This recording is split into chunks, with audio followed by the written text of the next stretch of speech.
This is the Standard Podcast. Super productive กับรวิทย์ หาญอุตสาหะ brought to you by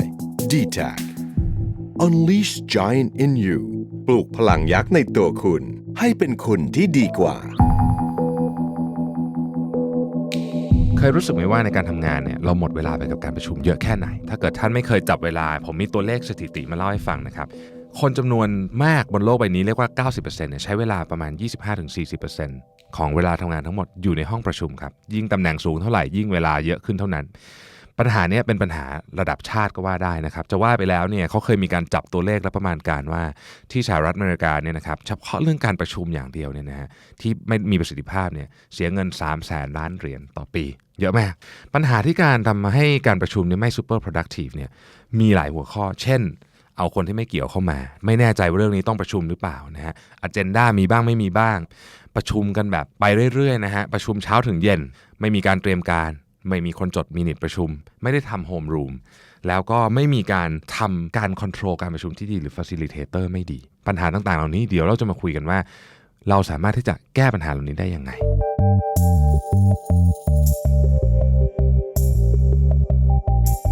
ก่อนอื่นต้องบอกก่อนว่าปัญหาใหญ่มากขององค์กรไม่ว่าขนาดใหญ่หรือขนาดเล็กเนี่ยคือการบริหารที่เราเรียกว่าเป็นการจัดการแบบลำดับชั้นยศนะฮะภาษาอังกฤษเรียกว่า bureaucracy อันนี้เป็นปัญหาที่ใหญ่มากในสหรัฐอเมริกาเนี่ยเขามีการประมาณการว่าไอ้ bureaucracy เนี่ยสร้างความเสียหายทางเศรษฐกิจ 3-5 แสนล้านเหรียญต่อปีเยอะมากซึ่งหลักๆของ bureaucracy เนี่ยคือเรื่องประชุมนี่แหละต้องบอกว่าคนจำนวนมากเนี่ยนะฮะมาทำงานเนี่ยได้ทำงานที่เป็นงานของตัวเองจริงๆเนี่ยประมาณสัก40%นะอีก 60% เนี่ยเป็นงานที่ทำเกี่ยวกับงานเขาเรียกว่า work about work ก็คือจัดการประสานงานนะครับแล้วก็เรื่องประชุมนี่แหละคือเรื่องใหญ่ที่สุดผมเคยคุยกับ CEO หลายท่านนะเขาบอกว่าจริงๆเขาไม่ต้องมีห้องส่วนตัวก็ได้เพราะว่าวันๆนึงก็อยู่แต่ในห้องประชุมนะฮะซึ่งเป็นเรื่องที่ฟังดูแล้วก็ต้องมานั่งคิดกันอย่างจริงจังนะว่าเราจะปฏิบัติเรื่องนี้ได้ยังไงอันดับแรกต้องบอกก่อนว่าการประชุมนั้นแพงมากการประชุมเนี่ยเป็นเรื่องที่มีมูลค่าสูงมากๆนะครับแอนดี้โกรฟอดีต CEO ของ Intel เคยกล่าวไว้ว่าคุณเนี่ยห้ามไม่ให้พนักงานขโมยอุปกรณ์สำนักงานคุณก็ไม่ควรให้ใครมาขโมยเวลาขององค์กรคุณเช่นกันนะฮะแอนดี้โกรฟพูดถึงเรื่องของการประชุมนี่แหละครับดังนั้นการประชุมมีราคาแพงมากถ้าเราต้องใช้มันยังไงเราก็ต้องใช้มันแต่เราจะใช้มันยังไงให้มีประสิทธิภาพมากที่สุดเรามาไล่กันเป็นข้อๆเลยนะครับอันดับที่1เป็นข้อที่เบสิกที่สุดต้องแน่ใจก่อนว่าเรื่องนี้ต้องประชุมมันมีเรื่องจำนวนมากบนโลกใบนี้ที่เราเข้าไปประชุมกันเสร็จแล้วเราแบบเรื่องนี้ประชุมทำไมนะฮะมีเยอะมากเรื่องนี้จำเป็นต้องประชุมเช่นเราต้องการที่จะแจ้งข่าวอะไรบางอย่างนะครับเราต้องการที่จะ brainstorming ระดมสมองแต่มันเป็นงานบางอย่างไม่ต้องประชุมนะครับเช่นการร่างกลยุทธ์แบบนี้นั่งทำมาก่อนเสร็จแล้วค่อยมาประชุมทีหลังไม่ใช่มาเริ่มต้นทำกันตั้งแต่ต้นมันเสียเวลาการประชุมที่เราสามารถบอกได้ว่ามันไม่ควรจะประชุมเนี่ยสังเกตอย่างนี้ครับถ้าเกิดประชุมเกิน1 ชั่วโมงเนี่ยจะเริ่มเข้าสู่เรื่องที่มันควรจะไปแยกกันทำแล้วนะครับอันนั้นคืออันที่1ต้องแน่ใจก่อนว่าเรื่องนี้ต้องประชุมอันที่2ฮะเลือกคนที่จะต้องเข้าประชุมให้ถูกในการประชุมทุกอันเนี่ยจะต้องมีคนที่เรียกว่า facilitator คือคนบริหารจัดการนะครับก็คือไอ้คนเรียกประชุมนี่แหละนะฮะคนนี้เนี่ยจะต้องบอกว่าเอ๊ะใครจำเป็นต้องเข้าประชุมลองคิดดูจริงๆว่าเรื่องที่เรากำลังจะนัดประชุมเนี่ยใครต้องเข้าประชุมนะครับอย่าเอาคนมาเข้าประชุมเหมือนกับการ CC อีเมลคือไม่รู้แหละ CC ไว้ก่อนนะครับจะได้เรียกเขาเข้ามาเดี๋ยวไม่เรียกเขาเข้ามาแล้วเขาจะน้อยใจไหมนะครับไม่ทำแบบนั้นเพราะเวลาของเขาแพงมากการเอาคนที่ไม่เกี่ยวข้องเข้ามานี่นะครับนอกจากเราไปเสียเวลาเขาแล้วเสียเวลาขององค์กรแล้วเนี่ยเขาจะโซนเอาฮะคือแปลว่าเขาจะเล่นมือถือนะครับเขาจะไม่ฟังเพราะเขาไม่รู้เขามาอยู่ตรงนี้ทำไมนะครับดังนั้นก่อนที่จะเรียกประชุมทุกครั้งตอบคำถามให้ได้ก่อนว่าเราเอาคนนี้เข้ามาทำไมจะทำอะไรกับเขาข้อที่3เป็นเรื่องที่น่าแปลกใจและน่าตกใจมากตอนที่ผมเห็นสถิตินะครับมีการทำสถิติมาจาก Harvard Business Review บอกว่าประชุมเนี่ย 32% ไม่มี agenda ใดๆทั้งสิ้นคือเรียกประชุมเรียกว่ามาประชุมนะประชุมเรื่องอะไรก็ไม่รู้นะครับ 39% เนี่ยมี agenda แต่เรียกว่ามีไปงั้นๆนะแล้วบางทีก็ไม่ส่งให้ผู้ประชุมก่อนเข้าประชุมด้วยมีแค่ 29% เท่านั้นเองที่มีการกำหนด agenda ที่ชัดเจนส่งให้ผู้เข้าประชุมก่อนร่วมประชุมและ agenda นั้นนะไม่ได้มีไปแบบอย่างนั้นก็คือพูดง่ายว่าไม่ถึง1 ใน 3นะของการประชุมที่มี agenda ดังนั้นต้องมี agenda ชัดเจนนะครับเรื่องนี้ขอขยายความสักเล็กน้อยเพราะว่าการทำ agenda เนี่ยไม่ใช่เรื่องที่จะทำแบบเล่นๆได้มันต้องมีศาสตร์ของมันอยู่เหมือนกันนะครับการประชุมที่ไม่มี agenda เนี่ยจะเป็นประชุมที่เละเทะมาก ออกทะเลนะครับไม่เข้า objective เราตั้งใจว่าจะประชุมให้ได้เรื่องนี้มันก็จะไม่เข้า objective เพราะมัน agenda ไม่ชัดเจนการทำ agenda ที่ดีมีข้อควรสังเกตต่อไปนี้ขอเรียกว่าเป็น 3.1 แล้วกันนะครับ 3.1 เนี่ยการทำ agenda เนี่ยต้องมีข้อมูลและความคิดเห็นจากทีมนะอย่าลืมว่าการประชุมเนี่ยไม่ใช่โฮมรูมคือถ้าเราทำเป็นโฮมรูมก็คือมีหัวหน้าพูดคนเดียวเลยอันนี้เราไม่เรียกประชุมนะเราเรียกอย่างอื่นนะครับเพราะฉะนั้นเราต้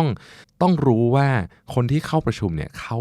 าจะเข้ามาเขามีเรื่องอะไรจะมาพูดนะครับอย่าเชิญประชุมเพียงเพราะว่าอ๋อคนนี้ฉันต้องเรียกเข้ามาเพราะว่าอยากให้รู้เรื่องเฉยๆอย่างนั้นใช้วิธีอื่นนะครับเราต้องบอกให้ชัดเจนว่าเป้าหมายของการประชุมคืออะไรชัดเจนเลยนะครับเป้าหมายการประชุมคืออะไรต้องการอะไรจากการประชุมครั้งนี้นะครับหน้าที่เหล่านี้เนี่ย facilitator ต้องเป็นคนดูข้อที่2เนื่องจากการประชุมราคาแพงมากที่กล่าวไปแล้วเนี่ยนะฮะต้องเลือกเฉพาะผู้ที่เกี่ยวข้องเข้ามาเท่านั้นอย่าส่ง agenda ไปหาคนที่ไม่เกี่ยวข้องโดยเด็ดขาดนะครับข้อที่3หัวข้อของ agenda เนี่ยควรจะเป็นประโยคคำถามนะมันกระตุ้นให้คนคิดฮะผมยกตัวอย่างนะครับสมมุติเราบอกว่าสรุปเรื่องการออกบูธเนี่ยคือ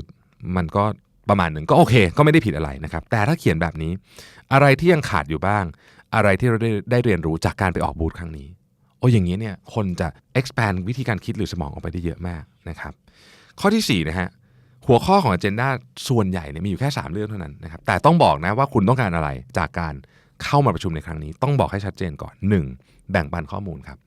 2หาข้อมูลเพื่อประกอบการตัดสินใจหรือ3เราต้องการการตัดสินใจจากคนนั้นเหตุผลที่ต้องบอกก่อนก็เพราะว่าคนที่เขาเข้ามาเนี่ยเขาจะได้เตรียมตัวถูกถ้าเขาจะเข้ามา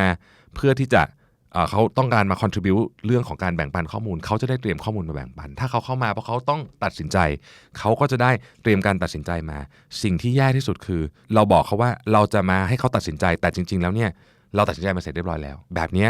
คนก็อาจจะผิดหวังได้แล้วก็จะเกิดการทะเลาะกันได้เรื่องนี้คนทะเลาะกันบ่อยมากนะครับ 3.5 ประมาณเวลาในการประชุมที่ถูกต้องประมาณเวลาในการประชุมที่ถูกต้องนะครับในแต่ละหัวข้อเขียนไว้ใน agenda เลยครับว่าเรื่องนี้ให้พูด10นาทีพอนะ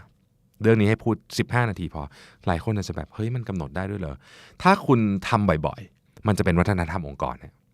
เขียนไปเลยครับชัดเจนไปเลยว่า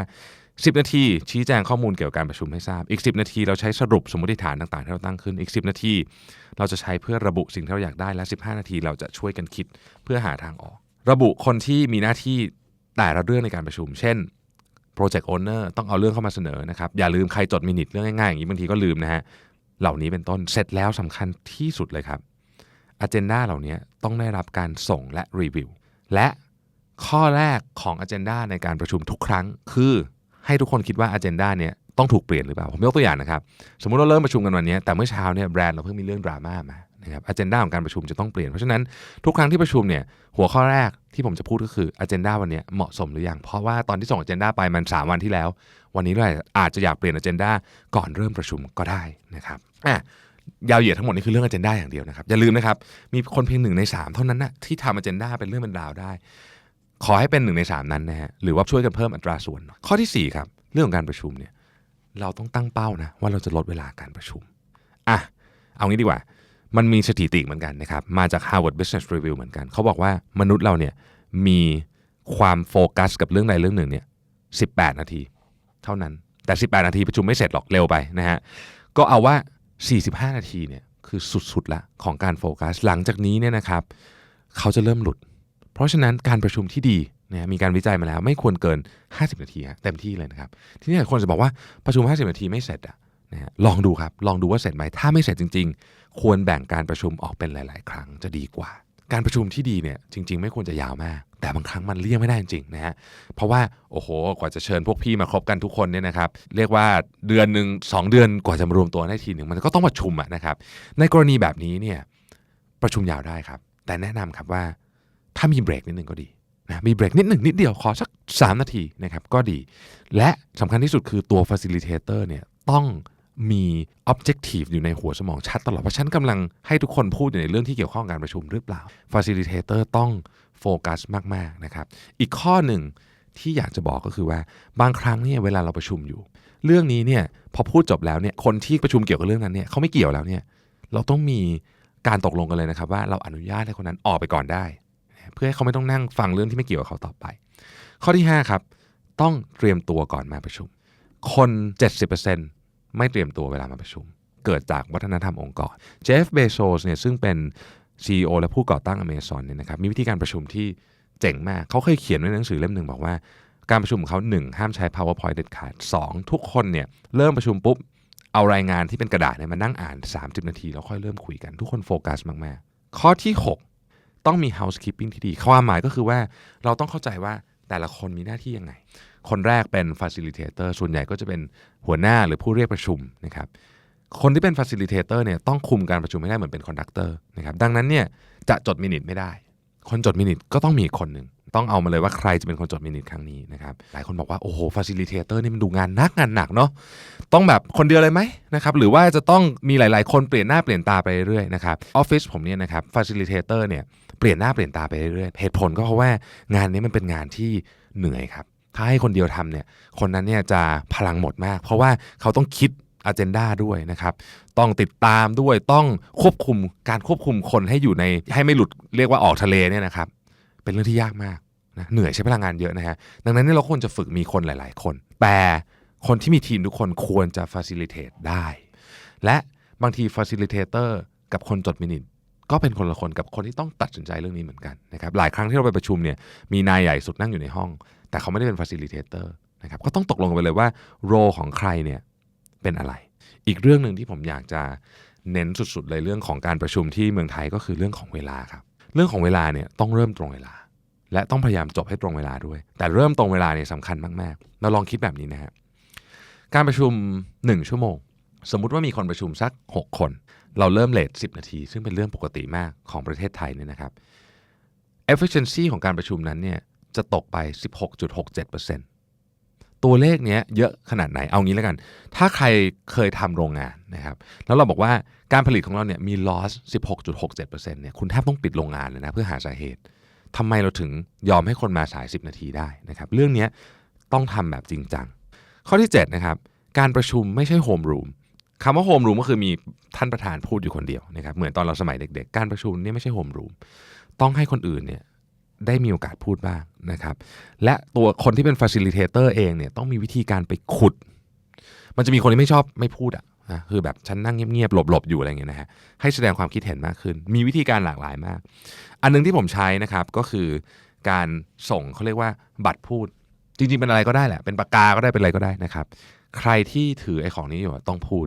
นะฮะซึ่งเอาจะใช้เวลาที่มันไม่มีคนพูดก็ต้องยอมรับว่าเราอาจจะไม่ค่อยถนัดในการแสดงออกคือไอ้คนพูดก็พูดอยู่นั่นแหละนะฮะแต่ไอ้คนที่ไม่พูดเนี่ยต้องให้เขามีโอกาสได้พูดบ้างเมื่อกี้บอกว่ามีบัตรพูดก็แล้วอะไรก็แล้วแต่ก็ยังไม่มีคนออกความคิดเห็นอยู่ดีคือส่งไปให้เขาแบบดีครับพี่ทำยังไงดีนะครับทำยังไงดีมีวิธีการหลายวิธีนะครับ1คือเอาง่ายสุดเลยก็คือให้ choice คุณต้องเตรียมมาก่อนนะ facilitator เนี่ยงานเยอะต้องเตรียมหน่อยนะครับให้ choice โอเครู้แหละคนนี้ไม่พูดแน่ๆ1 2 3 4คุณชอบแบบไหนแต่วิธีนี้ก็ยังไม่ดีที่สุดครับวิธีที่ดีที่สุดเนี่ยคือเราต้องไปคุยกับเขาก่อนประชุมครับบอกว่าเราต้องไปหาได้ว่าทำไมนะเขาถึงไม่มีความเห็นคนทุกคนมีความเห็นหมดนะฮะแต่ว่าจะพูดหรือเปล่าเนี่ยเป็นอีกเรื่องหนึ่งดังนั้นเราต้องไปขุดให้เจอว่าทำไมคนนี้ถึงไม่มีความเห็นเขาอาจจะเคยแสดงความคิดเห็นแล้วโดนเทิร์นดาวแบบรุนแรงหรือโดนแบบปฏิเสธแบบรุนแรงในอดีต 2-3 ครั้งติดกันเขารู้สึกว่าฉันไม่พูดดีกว่าพูดไปก็หน้าแตกเปล่าๆนะครับเราต้องไปดึงเรื่องนี้ขึ้นมาเราต้องไปหาให้เจอให้ได้บางทีเรื่องนี้มันไม่ได้เกิดขึ้นที่ทำงานนี้ด้วยซ้ำนะเกิดนู่นงานเก่าแต่เขายังจำได้ฮะทุกอย่างมันติดตาเวลาเราโดนทำให้อับอายในที่ประชุมเนี่ยนะครับมันเป็นเรื่องที่รุนแรงมากนะฮะเพราะฉะนั้นเราต้องไปหาให้เจอให้ได้ว่าคนนั้นทำไมเขาถึงไม่แสดงความคิดเห็นข้อที่8ครับเก็บเครื่องมือสื่อสารให้หมดในการประชุมผมจะอนุญาตให้คนที่มีแล็ปท็อปคือคนที่จะพรีเซนต์เท่านั้นคนอื่นเนี่ยต้องเก็บทีนี้ถามว่าเก็บใส่กระเป๋าได้ไหมนะฮะมันมีงานวิจัยตอบด้วยครับ University of Chicago เนี่ยเขาเคยทำงานวิจัยกับคนประมาณ900คนนะครับแบ่งเป็น3กลุ่มด้วยกันกลุ่มที่1ให้ทำข้อสอบแล้วเอามือถือเนี่ยคว่ำไปบนโต๊ะปิด notification ทุกอย่างนะปิดเสียงปิดทุกอย่างแต่คว่ำไปบนโต๊ะนะครับกลุ่มนี้ทำข้อสอบได้ห่วยสุดกลุ่มที่2เอามือถือเหมือนกันแต่ว่าใส่ไว้ในกระเป๋ากางเกงนะครับกลุ่มนี้ทำข้อสอบได้แย่รองลงมากลุ่มที่ทำข้อสอบได้ดีที่สุดเนี่ยคือกลุ่มที่เอามือถือไปนอกห้องฮะเขาบอกว่าด้วยความที่เราติดมือถือกันมากเนี่ยการที่มีมือถืออยู่กับตัวเนี่ยนะครับแม้จะไม่เปิดแม้จะไม่หยิบขึ้นมาเลยเนี่ยมันทำให้แค่นี้ก็ทำให้สมาธิเสียแล้วนะครับดังนั้นเนี่ยมีตะกร้าอันหนึ่งครับเราวางมือถือไว้นอกห้องถ้าใครมีเรื่องด่วนจริงๆฝากมือถือไว้กับเพื่อนร่วมงานที่ไม่ได้เข้าประชุมแล้วก็อนุญาตให้เขาเดินเข้ามาตามได้ในกรณีที่มีเรื่องด่วนจริงแต่ว่าคนพบว่าแทบไม่เคยมี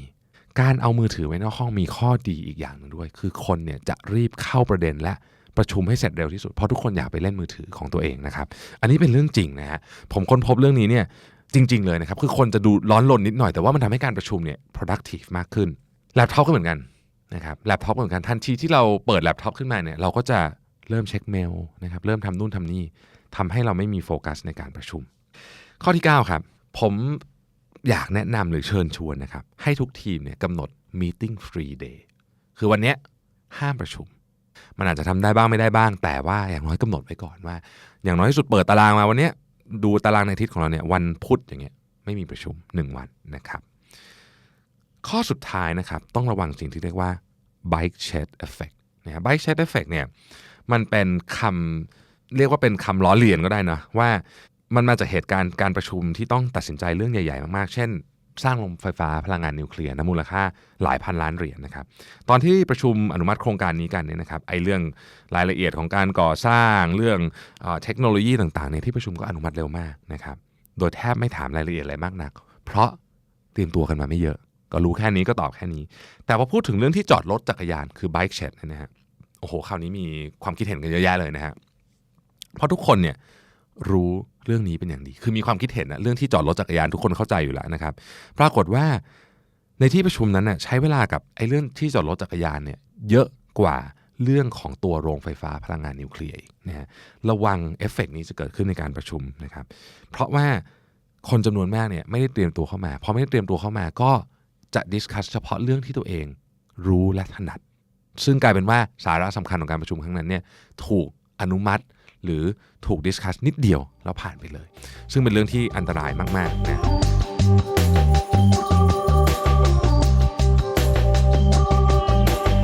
ทั้งหมดทั้งมวลนี้จะบอกว่าการประชุมนี่นะครับมีได้แต่ต้องใช้อย่างมีประโยชน์การประชุมคือเอางี้แล้วกันเวลาคุณเปิดตารางขึ้นมาเนี่ยนะครับใน calendar ของคุณนะทุกสัปดาห์เราให้มี calendar ของตัวเองเนี่ยการประชุมคือของที่ราคาแพงที่สุดในนั้นมีของที่ราคาแพงกว่านั้นมีน้อยมากแต่ว่า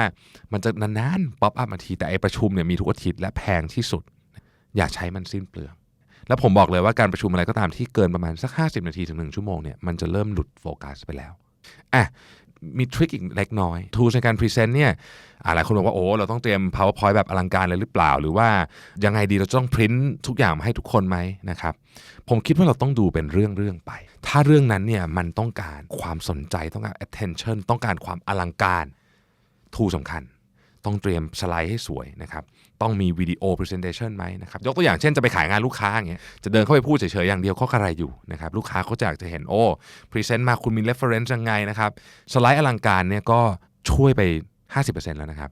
สิ่งที่ไม่ควรทำในการทำ tools นะครับ1อย่าทำแบบช่วยๆอันนี้ทุกคนคงพอรู้อยู่แล้วนะฮะช่วยๆคืออะไรผมเคยเจอ present ของเอเจนซี่แล้วกันเจ้าหนึ่งนะฮะเอารูปที่มีลายน้ำของ Shutterstock มาแปะอยู่ในพรีเซนต์นะผมเห็นผมก็ไม่จ้างแล้วครับไม่ต้องข้ามไปอะไรเลยเนี่ยนะเพราะฉะนั้นเรื่องนี้ต้องระวังในฐานะที่ออกไปพูดข้างนอกบ่อยเนี่ยนะครับอุปกรณ์สำคัญมากให้กรุณาเซฟไฟล์เป็น PDF ไปเสมอผมนี่พลาดหลายรอบแล้วไปประชุมกับผู้ใหญ่ป้าเปิดขึ้นมาไฟล์ฟอนต์กระโดดเนี่ยโอ้โหเราในเสียสมาธิอย่างนั้นก็คือ tools ของการพรีเซนต์ปกตินะมันจะมีบางอย่างที่ควรใช้ tools อื่นเช่นกระดาษบางคนเนี่ยบอกว่าไม่ได้ปริ้นกระดาษมาเป็นปีแล้วพี่บางงานมันต้องใช้นะครับเช่นงานที่เกี่ยวข้องกับเรื่อง finance บางทีเนี่ยเวลาเราพยายามจะพรีเซนต์ข้อมูลทาง finance ที่ละเอียดมากๆแต่ว่าเปิดอยู่บนจอเนี่ยนะฮะหลายคนมองไม่เห็นแต่ไม่กล้าบอกก็มีนะเพราะว่ากลัวจะหาว่าสายตาสั้นหาว่านู่นนี่บ้างนะครับโดนแซวบ้างก็มีนะฮะบางคนเนี่ยก็รู้สึกว่าไม่เข้าใจเพราะว่ามันเหมือนมันไม่ได้มาดูคือฉันต้องการเอาปากกามาขีดนะฮะดังนั้นอะไรก็ตามที่เกี่ยวข้องกับ finance ผมแนะนำว่าต้องปริ้นออกมาเป็นกระดาษฮะแล้วคนที่ประชุมเนี่ยจะเข้าใจมากขึ้นแต่มันมีการประชุมบางอย่างที่ไม่ควรจะมีอะไรบนโต๊ะเลยเช่นการคุยเพื่อปรับ mindset ของทีมหรือการให้กำลังใจการเรียกพลังพวกนี้เนี่ยไม่ควรจะมีอะไร distract เลยคนที่พูดเนี่ยควรจะเป็นจุดสนใจอย่างเดียวเพราะฉะนั้นเราต้องดูว่าจุดประสงค์ของการพรีเซนต์ของเราหรือการประชุมของเราหรือการ brainstorm ของเราคืออะไรขอเพิ่มนิดหนึ่งสำหรับเรื่องการ brainstorm นี่นะฮะการ brainstorm อุปกรณ์ที่ดีที่สุดคือ post it จริงๆเนี่ย post it นี่เป็นของที่ดีมากเราก็ต้องจัดภาพจัดสภาวะแวดล้อมจัดทุกอย่างในห้องให้มันเหมาะกับการ brainstorm เวลา brainstorm ที่ผมทำเนี่ยนะครับผมจะเก้าอี้ออกจากห้องฮะเพราะเมื่อไหร่คนนั่งปุ๊บเนี่ยนะมันคิดงานไม่ออกฮะมันจะคิดอะไร brainstorm แบบที่มันหลุดกรอบไม่ออกนะครับดังนั้นก็ต้องดูเครื่องมือให้เหมาะสมอีกอันนึงเราชอบทำมากเนาะประชุมนอกสถานที่ ต้องไปประชุมที่ co-working space นะครับร้านกาแฟนะฮะอะไรต่างๆเหล่านี้มันช่วยจริงไหมเราไปประชุมที่สถานที่กิ๊บเก๋ต่างๆเนี่ยนะครับต้องบอกว่าขึ้นอยู่กับเรื่องที่ประชุมถ้าเป็นเรื่องที่ประชุมที่ต้องการที่จะหาไอเดียใหม่ๆผมว่าช่วยมากนะครับที่หนึ่งที่ผมแนะนำเลยว่าลองไปประชุมดูแล้วคุณจะได้ไอเดียเยอะมากคือโรงอาหารของมหาวิทยาลัยครับแปลกมากนะฮะเนื่องจากว่ามันนานแล้วไงเราไม่ได้เรียนหนังสือมานานแล้วใช่ไหมฮะคุณจะรู้สึกว่าเฮ้ยที่นี่เป็นที่ที่เราคุ้นเคยนะเราเคยนั่งอยู่ตรงนี้แต่บรรยากาศมันไม่เหมือนเดิมเลยอะทำไมพวกนี้มันจะกระตุ้นสมองของเราออกมาให้คิดครับว่าเฮ้ยคอนเท็กซ์มันเปลี่ยนไปเยอะแต่ถ้าประชุมเรื่องของ finance อย่างเงี้ยนะครับทำบัดเจ็ตอย่างเงี้ยคงไปประชุมแบบนี้ไม่เหมาะแน่นะฮะคงจะไม่รู้เรื่องนะฮะก็ต้องดูเป็นเรื่องๆไปแต่ส่วนตัวผมชอบประชุมนอกสถานที่มากนะหรืออย่างน้อยที่สุดเนี่ยเวลาประชุมเนี่ยนะครับผมจะไปประชุมตรงที่เป็นที่เอาไว้รับแขกที่ไม่ได้เป็นอยู่ในห้องประชุมผมรู้สึกพอเข้าไปในห้องประชุมทุกคนจะเริ่มทำหน้าแบบเป็นทางการนะฮะแล้วก็บางทีก็มันก็ทำให้การประชุมดูแข็งๆไปหน่อยสำหรับเรื่องที่เราอยากได้อะไรที่มันเป็นครีเอทีฟเป็นความคิดสร้างสรรค์ถ้าเป็นเรื่องของการประชุมที่ต้องใช้สมองหนักมากๆและเป็นเรื่องประชุมที่สำคัญมากๆเช่นพิชงานกับลูกค้าเอางานไปเสนอลูกค้าเนี่ยนะครับพยายามขอสล็อตตอนเช้าให้ได้ลูกค้าสมองใสเราก็พูดดีด้วยแต่การประชุมที่เป็นแบบอัปเดตงานนะอะไรที่ไม่ได้ต้องคิดอะไรเยอะเนี่ยนะครับเอาไว้ตอนบ่ายฮะมันเสียเวลานะครับแล้วก็เพื่อสุขภาพจิตที่ดีของพนักงานของคุณนะครับอย่าเรียกประชุมตอน6 โมงเย็นนะฮะแล้วบอกว่าประชุม15 นาทีเองนะฮะมันไม่เคยเกิดขึ้นเลยครับมันนู่นน่ะเสร็จ3 ทุ่มนะฮะพยายามทำอย่างนั้นอย่าเรียกประชุมตอนเย็นๆนะครับเพราะว่าคนเนี่ยไม่มีสมองจะประชุมนะครับตอนนั้นนะครับอย่าทำให้การประชุมเนี่ยเป็นหนึ่งในสิ่งที่เรารู้สึกว่าฉันก็ทำไปเพราะมันต้องทำมันเป็นของที่เราทำให้มีประสิทธิภาพขึ้นได้สุดท้ายมีคนเคยถามผมว่าเอ๊ะแล้วบริษัทที่เขาบอกว่ามีมีตติ้งกันทุกวันตอนเช้าเนี่ยเขาไม่เสียเวลาตายเลยนะครับบริษัทจำนวนมากมีมีตติ้งตอนเช้าจริงๆเช่นบริษัทที่เป็นสตาร์ทอัพต่างๆแต่ว่าเขาไม่ได้ประชุมกันทีนึงชั่วโมงหรือครึ่งชั่วโมงด้วยซ้ำนะฮะเขาประชุมกัน5 นาทีนะครับวิธีการที่เขาทำให้ประชุม5 นาทีเกิดขึ้นได้คือเขายืนนะเราเรียกว่า stand up meeting ซึ่งในบางทีมของบริษัทผมก็มีการยืนเหมือนกันนะครับยืนประชุมเร็วมากเพราะว่าเมื่อยครับคือทุกอย่างมันมีเหตุผลของมันอยู่เสมอนะครับแล้วเราจะทำให้การประชุมนั้นมีประสิทธิภาพนะครับเลือกการประชุมให้ถูกเลือกคนให้ถูกมี agenda ตั้งเป้าลดเวลาการประชุมมี housekeeping ที่ดี facilitator ใครจด minute ใครเป็นคนตัดสินใจนะครับต้องให้ทุกคนเตรียมตัวก่อนมาประชุม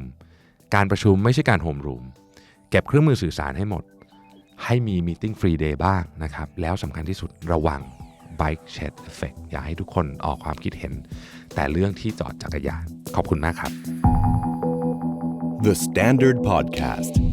Eye Opening for your ears